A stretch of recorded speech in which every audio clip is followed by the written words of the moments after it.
Some bullets find their target, but the ones that miss can change everything. The mist clung to the Cordillera Oriental like a shroud that October morning, thick enough to swallow screams whole. Miguel Vargas pressed his face against the wet stone, watching Escobar's convoy snake through the mountain pass below. 3 armored trucks carrying what his sources promised was the largest cocaine shipment of the year. What they hadn't mentioned were the wooden crates marked with symbols that made his grandmother's rosary feel heavy in his pocket. The ambush lasted exactly 4 minutes. When the gunfire stopped and the fog began to clear, Miguel stood among 7 dead men, including his own crew. But something was wrong, terribly wrong. The dying sicario at his feet whispered a name Miguel hadn't heard in 5 years, Agent Ramirez, his real name, his buried name. That's when he heard them, voices drifting from the shattered crates like smoke, voices of the dead, voices that knew exactly who Miguel Vargas really was and why he'd betrayed his own government to survive in Escobar's world. The artifacts scattered across the bloody asphalt weren't just ancient relics. They were something else entirely. What happens when a man's past refuses to stay buried? Before we jump back in, tell us where you're tuning in from, and if this story touches you, make sure you're subscribed because tomorrow I've saved something extra special for you. Miguel's hands trembled as he crouched beside the dying sicario, the man's blood pooling around the strange golden figurine that had spilled from the nearest crate. The whispered name, Agent Ramirez, hung in the thin mountain air like an accusation. 5 years. 5 years since he'd buried that identity beneath layers of violence and necessity, transforming from a DEA informant into El Sombra, the shadow who executed problems for the Medellin cartel.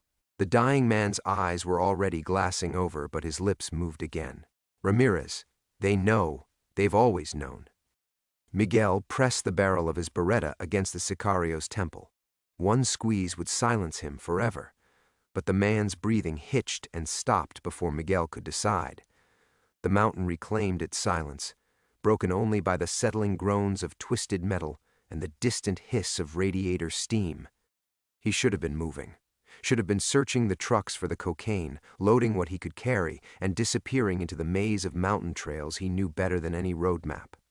His wife Carmen was waiting in their cramped apartment in Barrio Popular, rationing the last of their rice, their 2 children asking questions about dinner that had no good answers.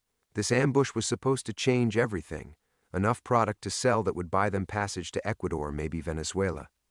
Somewhere Pablo's reach couldn't follow. Instead, Miguel found himself staring at the artifacts scattered across the asphalt like pieces of a broken puzzle. The golden figurine near his feet depicted a warrior with hollow eyes and an open mouth, as if caught mid-scream. Beside it lay obsidian blades, ceramic vessels painted with symbols that seemed to writhe in his peripheral vision, and carved jade masks whose expressions shifted when he wasn't looking directly at them. The voices came again. Not from the dying sicario this time, but from the artifacts themselves, whispers in Spanish, in English, in languages he didn't recognize. But underneath them all, threading through like smoke through a crowded room, he heard something that made his blood freeze. Miguel, Miguel, why did you let us die? His grandmother's voice, Rosa Vargas, who'd raised him in the hills outside Bogotá after his parents disappeared during La Violencia. She died 2 years ago while he was deep undercover, and he'd never made it to her funeral, never said goodbye, never told her he'd become exactly the kind of man she'd prayed he'd never be. You promised to be good, mijo. You promised. Miguel scrambled backward, his boots slipping on blood and broken glass. The voices multiplied, not just his grandmother now, but others. Cartel members he'd executed to prove his loyalty. Innocent bystanders caught in crossfire, the federal judge whose family Miguel had watched die to maintain his cover. Each voice carried the weight of specific memory, specific betrayal. We trusted you, whispered Lieutenant Torres, Miguel's former DEA partner, the man who'd bled out in Miguel's arms after their safe house was compromised. We thought you were one of the good ones. The fog was lifting from the valley below, and Miguel could hear engines in the distance. Backup convoy, probably. Or worse, Escobar's cleanup crew, sent to investigate when the primary shipment failed to reach its destination. Either way, he had minutes at most before this mountain pass became his grave. But he couldn't move, couldn't look away from the artifacts that seemed to pulse with their own heartbeat. The golden figurine's eyes weren't hollow anymore. They were looking at him, seeing through him, cataloging every sin he'd committed in the name of survival. Agent Miguel Ramirez, the voices chorused now, speaking in unison. Badge number 77,394. Born in Zipaquira. Recruited by the DEA at age 26. Turned informant at 28. Turned killer at 35. Stop, Miguel whispered, pressing his palms against his ears. But the voices weren't coming through his ears. They were inside his skull, burrowing into memories he'd spent years trying to forget. You can't run from what you are. You can't hide from what you've done. We've been waiting for you, Miguel. We've been waiting so very long. The sound of approaching vehicles grew louder. Miguel forced himself to stand, forced his legs to carry him toward his motorcycle hidden in the tree line. But as he moved, he felt something shift in the air around him, as if the mountain itself was waking up. The artifact's whispers followed him, growing stronger rather than weaker with distance. He'd come here for cocaine and found something infinitely more dangerous, something that knew his real name, knew his real history. Something that Pablo Escobar had been transporting through these mountains for reasons that had nothing to do with drug trafficking. As Miguel reached his bike, hands shaking too badly to insert the key on his first attempt, he realized the truth that would haunt him down the mountain and into whatever came next. This hadn't been an ambush at all. It had been a summoning. The motorcycle's engine coughed to life on his third attempt, the familiar growl cutting through the supernatural whispers that still echoed in his skull.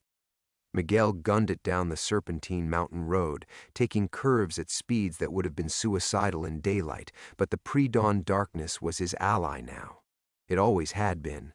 El Sombra, the shadow, moved best when the world couldn't see him coming. The voices faded as he put distance between himself and the artifacts, but they didn't disappear entirely. They settled into the back of his mind like sediment, waiting. The golden figurine's hollow eyes had burned themselves into his memory, and he could swear he still felt their weight watching him even as he descended into Medellin's sprawling valley. By the time he reached the city's outskirts, the sun was painting the eastern peaks in shades of rust and gold. Miguel ditched the motorcycle in an abandoned lot 6 blocks from his apartment, standard protocol after any operation. He walked the remaining distance, forcing his breathing to steady, his hands to stop shaking. Carmen would be awake soon, if she wasn't already.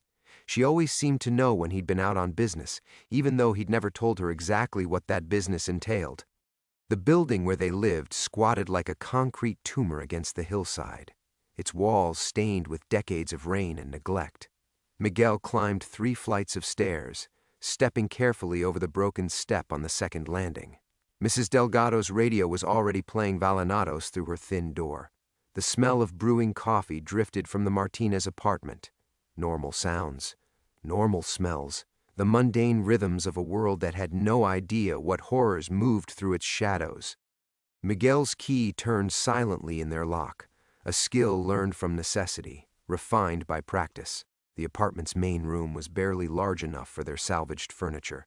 A couch that sagged in the middle, a wooden table with one leg shorter than the others, a small television that only received 2 channels clearly. But it was clean. Carmen made sure of that, no matter how little money they had. She was standing at the kitchenette's single window, still in her nightgown, watching the city wake up below them. At 41, she retained the quiet beauty that had first caught his attention 7 years ago, though worry lines had deepened around her eyes. Lines he'd put there. "Any trouble?" she asked without turning around.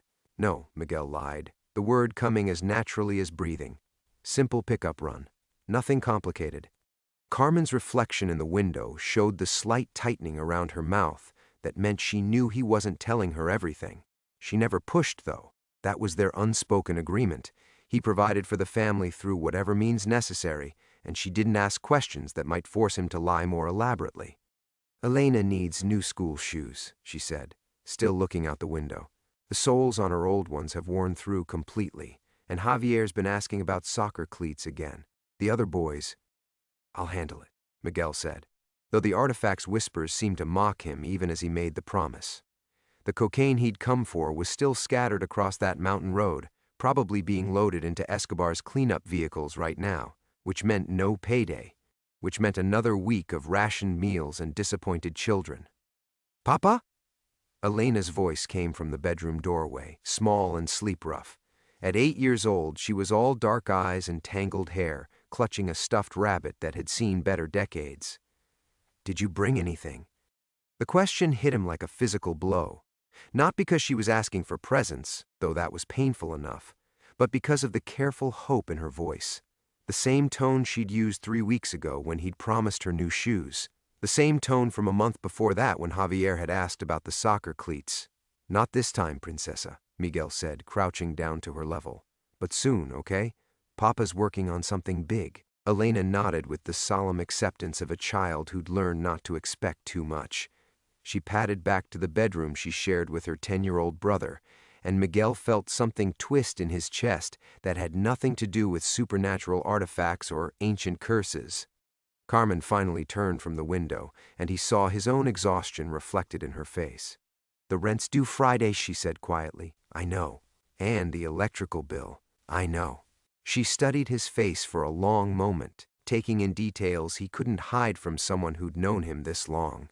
The slight tremor in his hands, the way his eyes couldn't quite meet hers, the tension in his shoulders that spoke of violence recently committed. Miguel, she said, and for a terrifying moment he thought the voices had followed him home, that the artifacts had somehow infected her with knowledge of his true identity. Whatever happened tonight, whatever you're not telling me, just promise me you'll be careful. We need you. They need you. The weight of that truth settled over him like a shroud. Carmen was right. They did need him. Not Miguel Ramirez, the idealistic DEA agent who believed in justice and redemption. They needed El Sombra, the killer who could provide for them in a world where honest work paid starvation wages and asking questions got you buried in unmarked graves. But as Carmen moved past him toward the kitchen to start breakfast, Miguel caught a glimpse of his reflection in their cracked mirror. For just a moment, superimposed over his weathered features, he saw the golden figurine's hollow eyes staring back at him. The artifacts were still calling his name. Miguel stared at his reflection until the golden eyes faded, leaving only his own haunted gaze staring back. He turned away from the mirror and moved toward the kitchen, where Carmen was measuring coffee with the careful precision of someone who knew exactly how much they could afford to waste, which was none. The morning routine should have been comforting.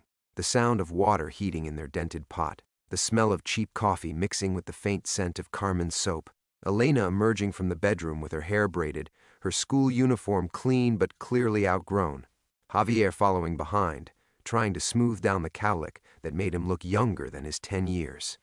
But the whispers hadn't left him entirely. They lurked at the edges of his consciousness, waiting. And worse, Miguel found himself listening for them. Part of him needed to know what else those artifacts might reveal, what other secrets they might expose. The knock at the door came as they were sitting down to breakfast. Weak coffee and yesterday's bread, toasted to hide how stale it had become. 3 sharp raps, perfectly spaced, professional. Miguel's hand moved instinctively toward the pistol tucked beneath his shirt, but he caught himself before Elena or Javier noticed. Carmen's fork paused halfway to her mouth, her eyes finding his across the small table. Probably Mrs. Delgado, Miguel said quietly, though they both knew their neighbor's arthritis meant she knocked soft and long, not sharp and measured. Children, Carmen said, her voice artificially bright. Why don't you finish getting ready for school in the bedroom? Elena started to protest, but something in her mother's tone made her gather her brother without argument. The bedroom door clicked shut behind them. Miguel rose and approached the door carefully, noting that whoever stood outside was positioned to avoid the peephole's view.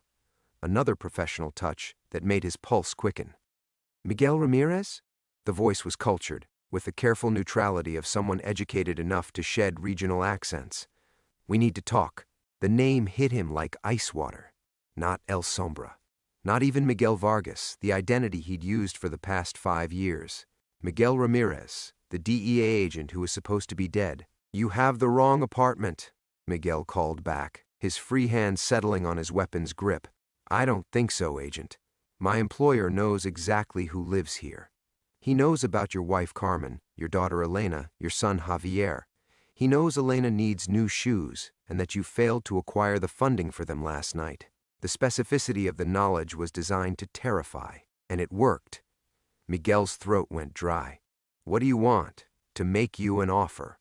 One that could solve your immediate financial problems. I'm not interested.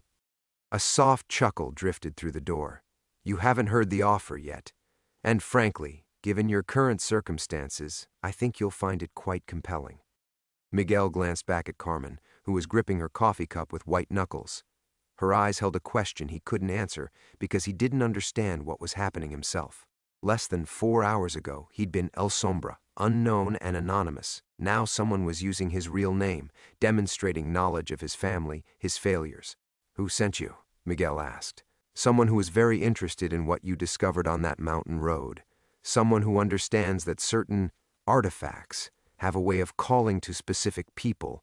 You heard voices, didn't you, Agent Ramirez? Voices from your past? Miguel's blood turned to ice.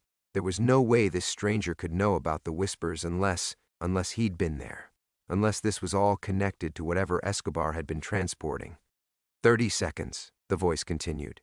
Then I leave, and you can explain to your family why the electricity gets cut off tomorrow and why you'll be homeless by the weekend. Or you can open the door and learn about an opportunity that could change everything. Miguel looked at Carmen again, saw the fear in her eyes mixing with something else. Hope. Desperate, dangerous hope that maybe this was the break they'd been praying for.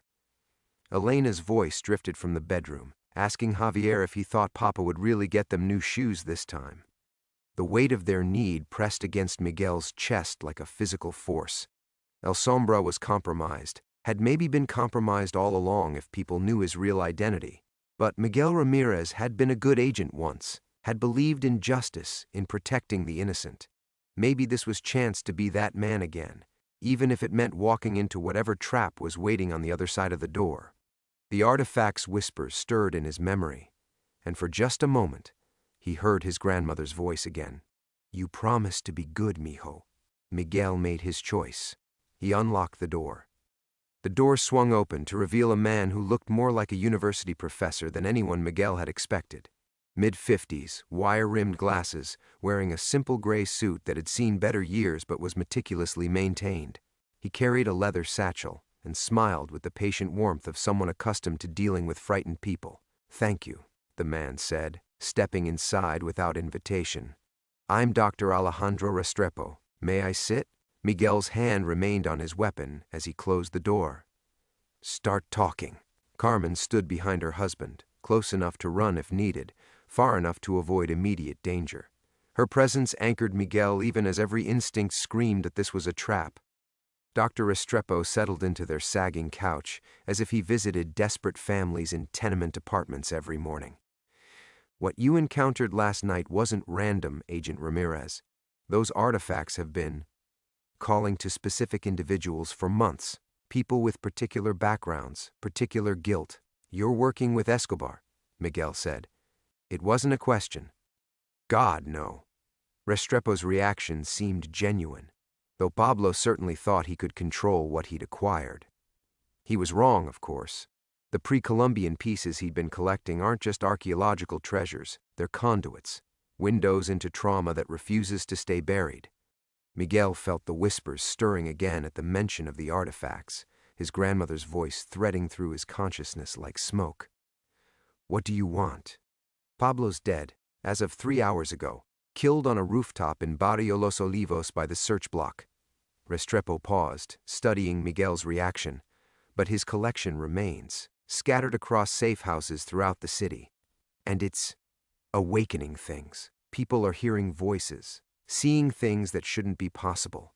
The authorities are calling it mass hysteria, but we know better. Carmen's sharp intake of breath made Miguel glance back. Her face had gone pale. The radio this morning, she whispered. They said 3 families in La Macarena threw themselves from their balconies last night, all of them screaming about voices. Precisely. Restrepo opened his satchel and withdrew a photograph, the golden figurine Miguel had seen on the mountain road. Even in the image, its hollow eyes seemed to follow him. The artifacts are responding to guilt, Agent. They're finding people who've done terrible things and forcing them to confront their victims. The families who died, they were all connected to the cartel in some way. Miguel's mouth went dry. You're saying these things are killing people? I'm saying they're revealing truth. Whether someone can survive that revelation depends on their capacity to bear the weight of what they've done. Restrepo's eyes found Miguel's through his glasses. You survived your encounter because you're stronger than most, or perhaps because your guilt serves a purpose beyond self-destruction. The bedroom door creaked, and Elena's small voice called out, "Mama, is Papa in trouble?" The innocence in that question hit Miguel like a physical blow. His children had no idea what their father had become, what names echoed in his dreams, what blood stained his hands. They only knew he sometimes brought home money and always tried to protect them. Your family, Restrepo continued quietly, they anchor you, give you something to fight for beyond mere survival. That's rare among the men I've been approaching. Approaching for what? To retrieve the artifacts before they kill everyone they touch. Pablo scattered them across the city when he realized he couldn't control them. Each piece is now calling to people like you, former agents, cartel members, anyone whose life is built on necessary sins. My employer wants them collected before the body count climbs higher. Miguel's grandmother's voice whispered through his thoughts, "You promised to be good, mijo." But what was good anymore? Letting innocent families die because he was too afraid to act? Or walking into another trap because his children needed shoes? Who's your employer? He asked. Someone who understands that some evils are necessary to prevent greater ones. Someone willing to pay 50,000 American dollars for each artifact recovered. Carmen's gasp was audible. That much money could move them anywhere. Ecuador, Venezuela, maybe even the United States. It could buy Elena her shoes and Javier his cleats, and all of them a chance at something resembling a normal life. But Miguel had learned to recognize bait, no matter how attractive. What's the catch? The artifacts will fight back. They'll show you things, make you relive your worst memories, force you to confront everyone you've wronged.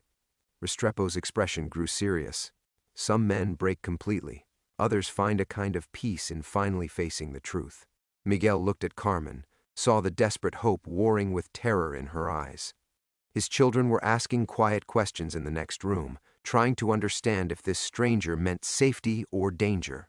And underneath it all, the whispers continued, calling his name, promising answers he wasn't sure he was strong enough to hear. Miguel closed his eyes and felt the weight of 5 years pressing against his chest, 5 years of being someone else, of pretending the man he'd been was dead and buried.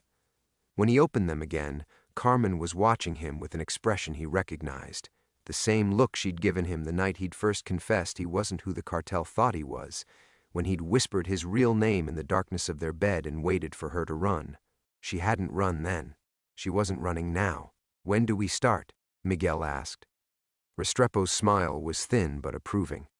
"Tonight. The first artifact is in a safe house in Comuna 13. The family guarding it started hearing voices yesterday. Their teenage son has been screaming about dead children since dawn." Miguel felt something shift inside him, a door closing on one life and opening to another. El Sombra had been a mask, a necessary fiction that let him survive in a world where survival meant becoming a monster. But Miguel Ramirez had been someone who protected people, someone who'd sworn an oath to serve justice, even if justice in Colombia was a luxury few could afford. "I'll need weapons," he said. "And backup."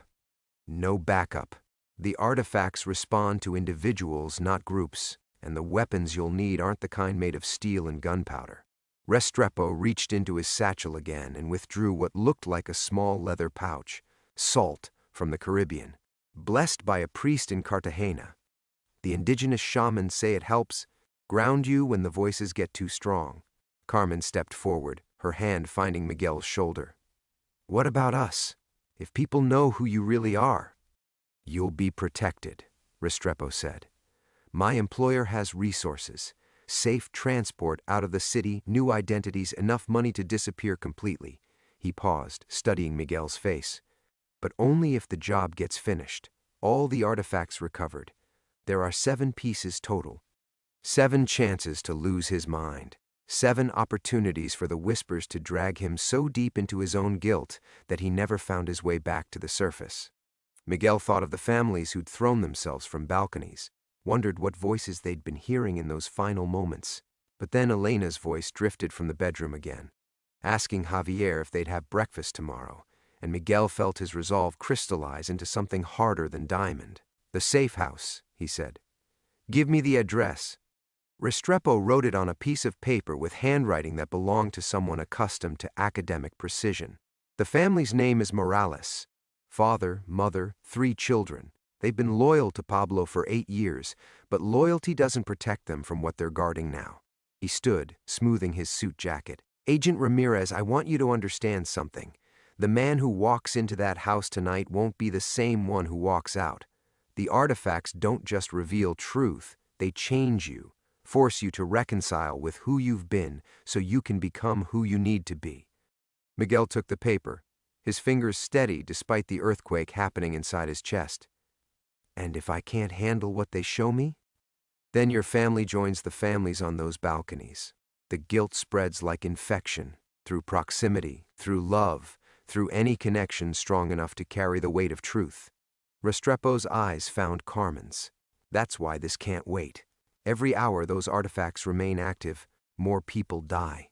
The bedroom door opened, and Elena emerged, school bag clutched in her small hands.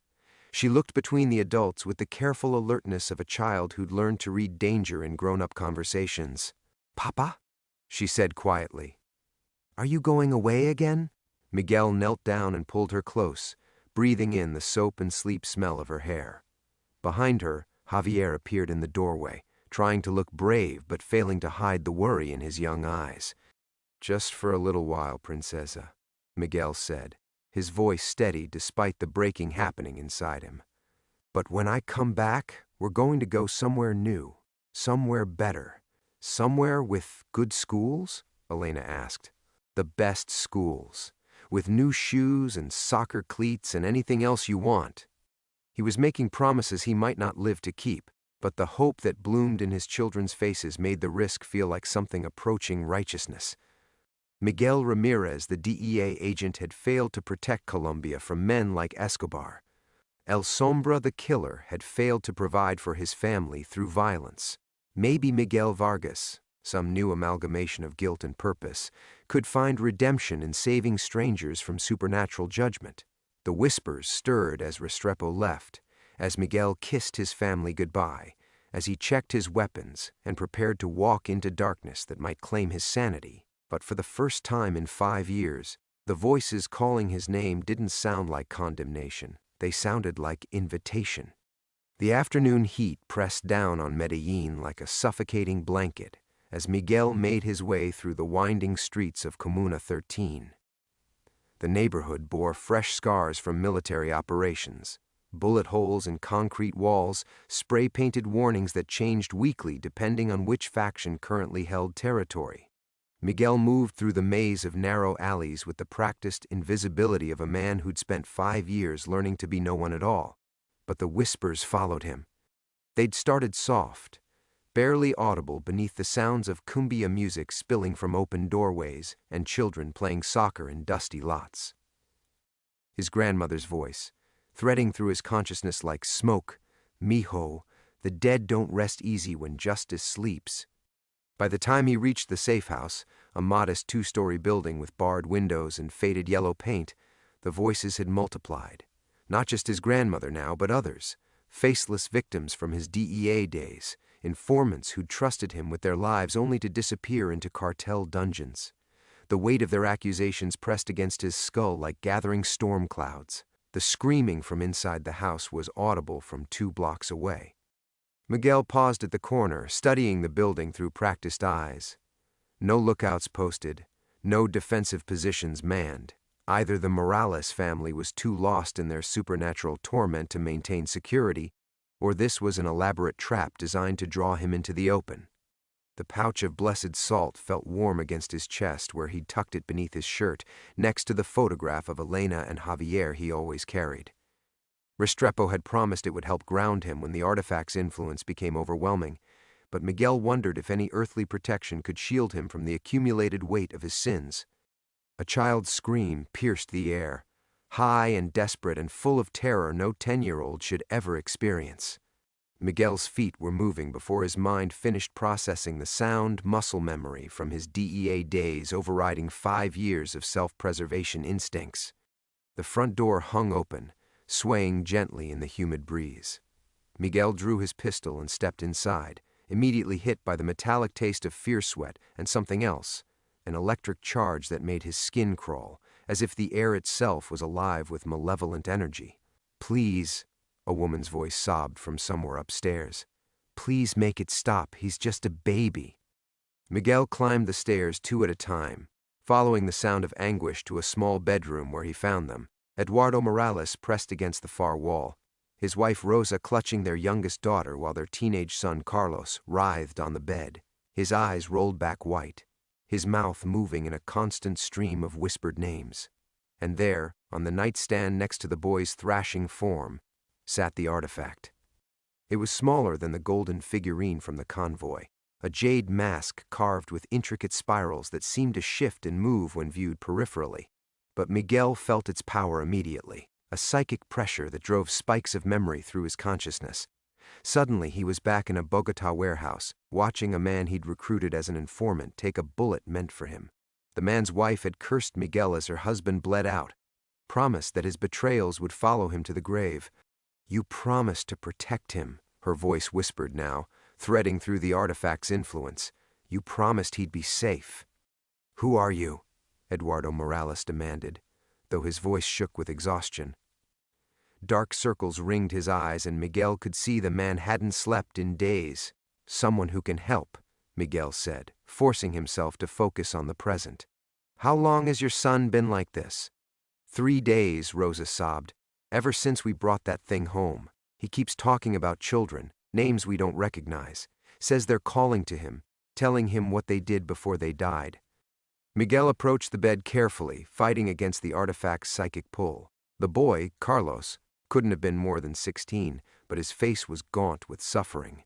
His whispered litany of names included some Miguel recognized, victims of cartel violence, children caught in crossfire, innocents whose deaths had been written off as collateral damage in the war against drugs.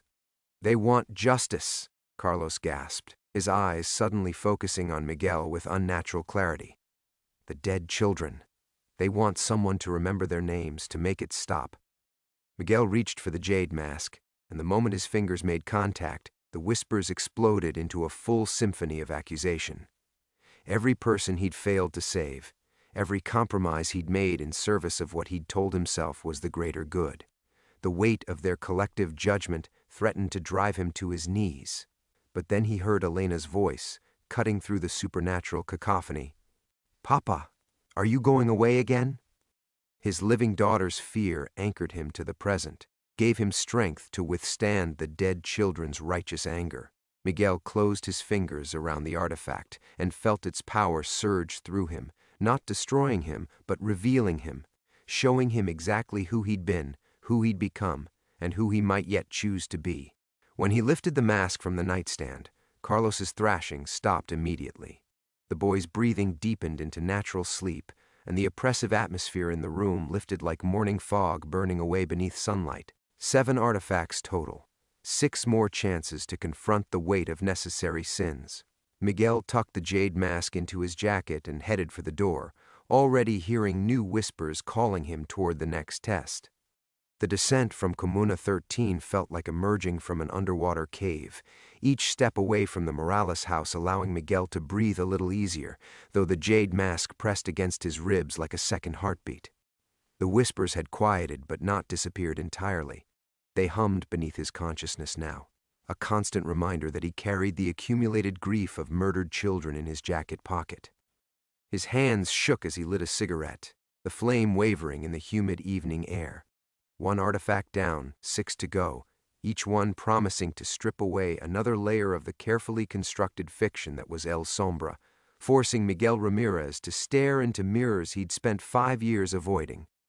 The second address Restrepo had given him led to Barrio Manrique, deeper into cartel territory where even the police feared to venture after dark. Miguel checked his watch. 8:47 p.m.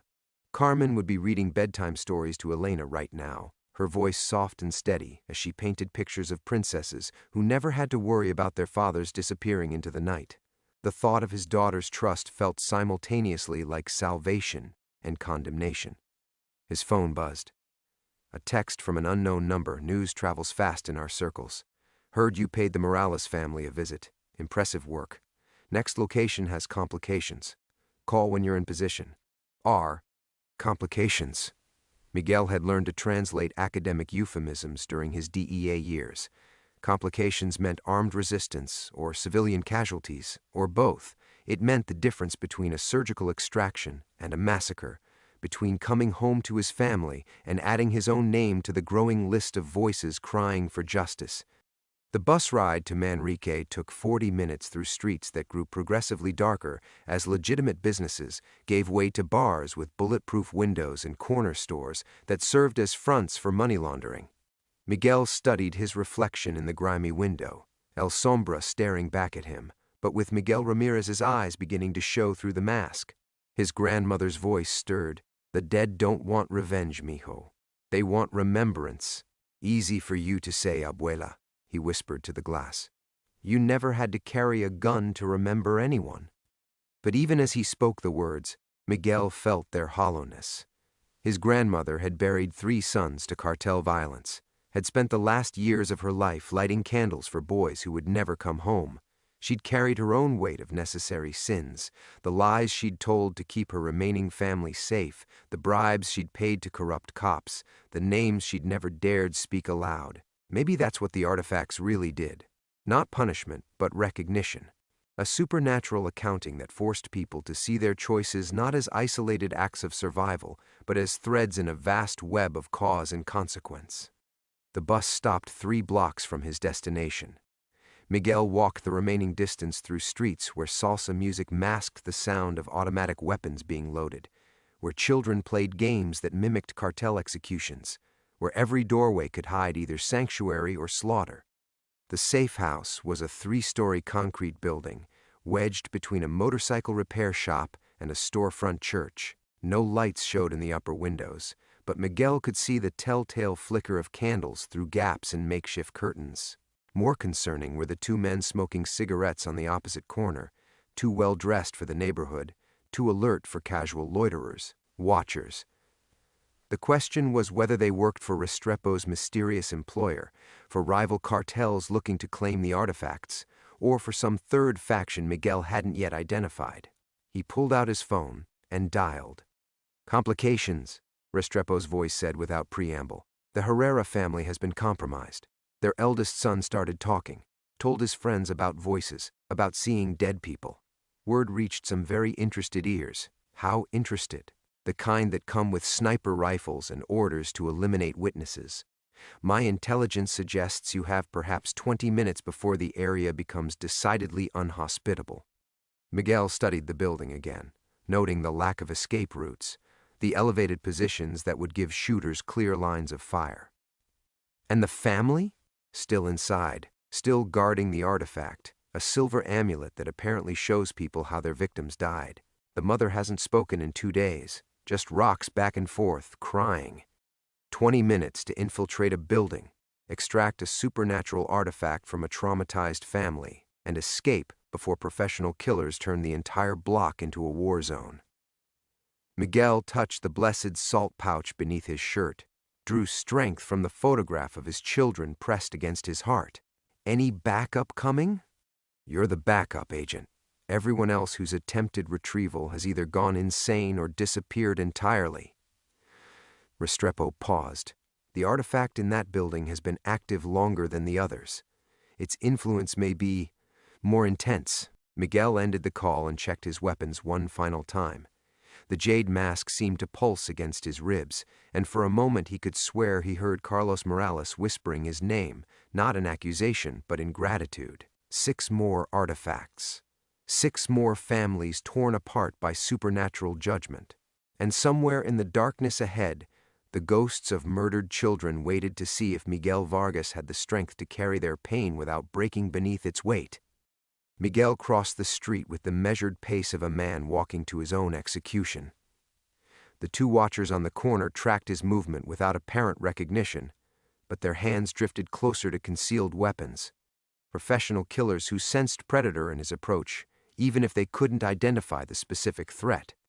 The jade mask pulsed against his ribs like a second heart, and with each beat, the whispers grew stronger. Not just his grandmother now, or the DEA informants he'd failed to protect. New voices joined the chorus. Every child who died while he played God with intelligence files. Every innocent who'd taken a bullet meant for the monsters he'd been hunting. Miguel Ramirez, they whispered in unison. We remember you. His real name, the name that would get him tortured to death if the wrong people heard it, spoken by the ghosts of everyone he'd sworn to protect. Miguel touched the blessed salt beneath his shirt, but the sacred charm felt cold against his palm, inadequate protection against the supernatural reckoning gathering around him like storm clouds. 18 minutes until professional killers transformed this block into a cemetery. The building's front door stood slightly ajar, candlelight flickering through the gap. Miguel drew his pistol and stepped inside, immediately overwhelmed by the psychic pressure radiating from somewhere above. This artifact was older than the jade mask, its influence deeper and more malevolent. The air itself felt thick with accumulated anguish. A woman's sobbing echoed from the second floor, raw, broken sounds that spoke of a mind pushed beyond its breaking point. Miguel climbed the stairs, his footsteps lost beneath the weight of supernatural judgment pressing down like tons of water above a drowning man. He found them in what had once been a living room. The Herrera family clustered around a coffee table where a silver amulet lay gleaming in the candlelight. The artifact was beautiful in the way a serpent is beautiful. Intricate engravings that seemed to writhe and shift when viewed directly, promising truth too terrible for mortal comprehension.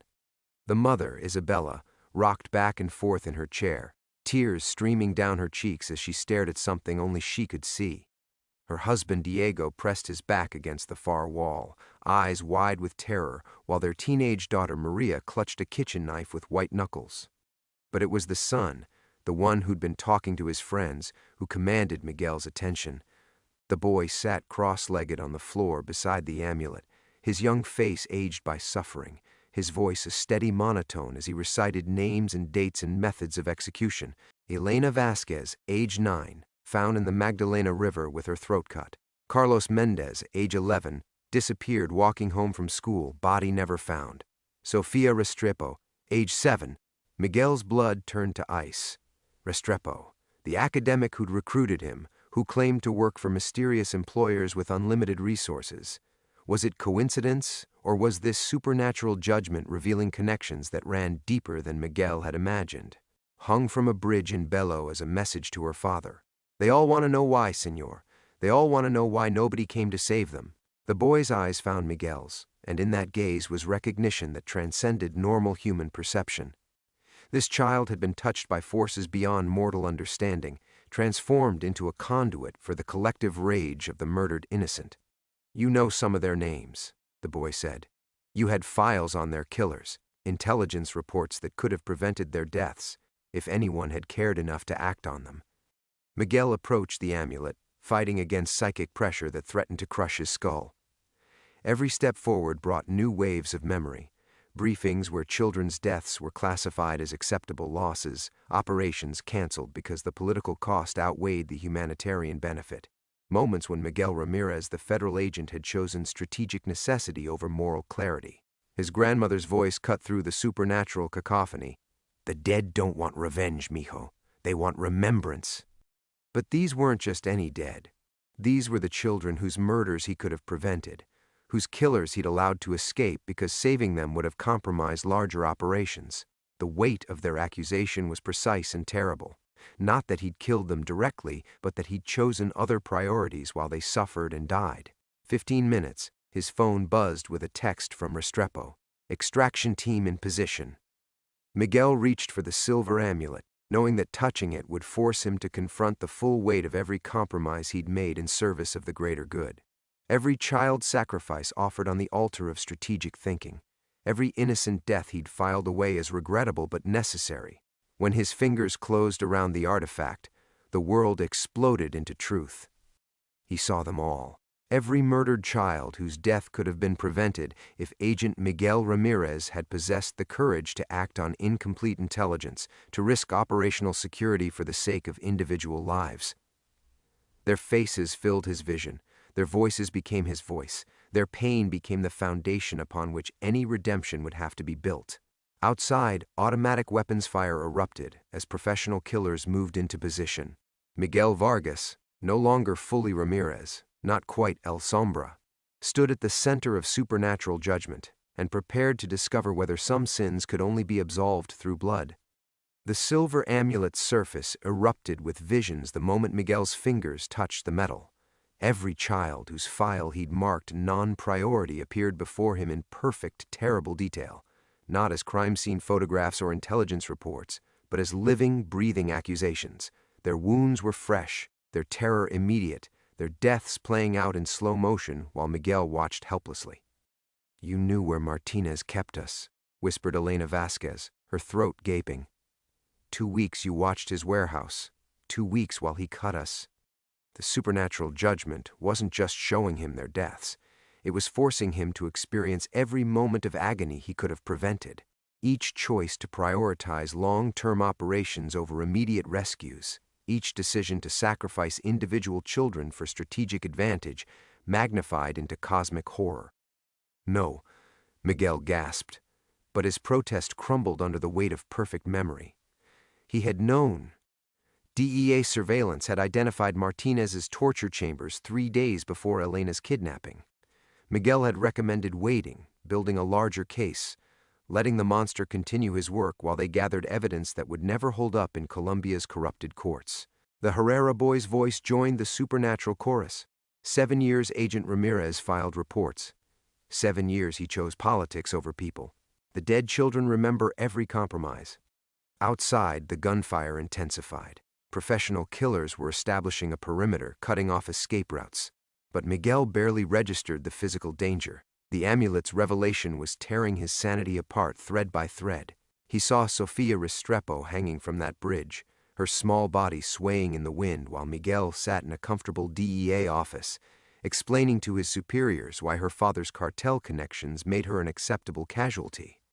"My daughter was 7 years old." The new voice cut through the children's whispers like a blade.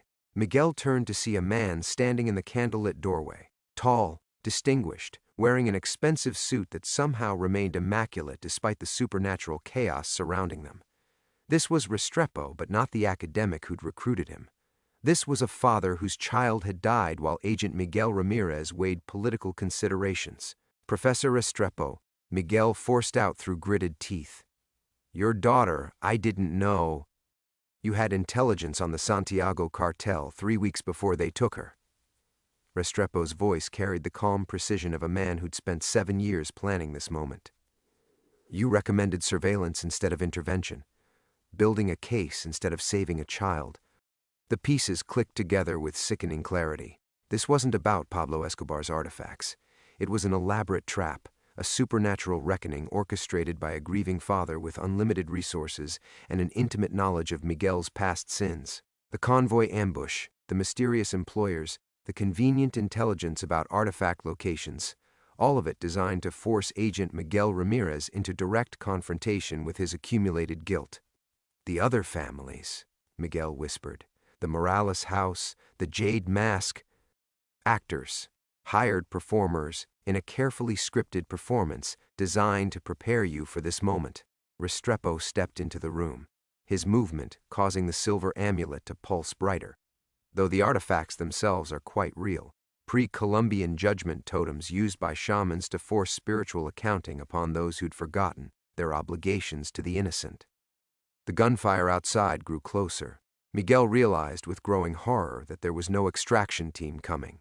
The professional killers weren't there to steal artifacts. They were there to ensure Miguel Vargas never left this room alive. But first, he had to experience the full weight of every child's death he'd allowed through strategic inaction. Isabella Herrera stopped rocking, her tear-streaked face turning toward Miguel with supernatural clarity. My son died in a cartel crossfire 18 months ago. But Agent Ramirez's reports could have prevented the territorial war that killed him, if anyone had acted on the intelligence instead of filing it away. Miguel's legs gave out. He collapsed beside the coffee table, still clutching the amulet, his consciousness fragmenting under the pressure of perfect moral clarity. Every rationalization he'd constructed over 7 years of fieldwork crumbled like sand castles before the tide of supernatural judgment.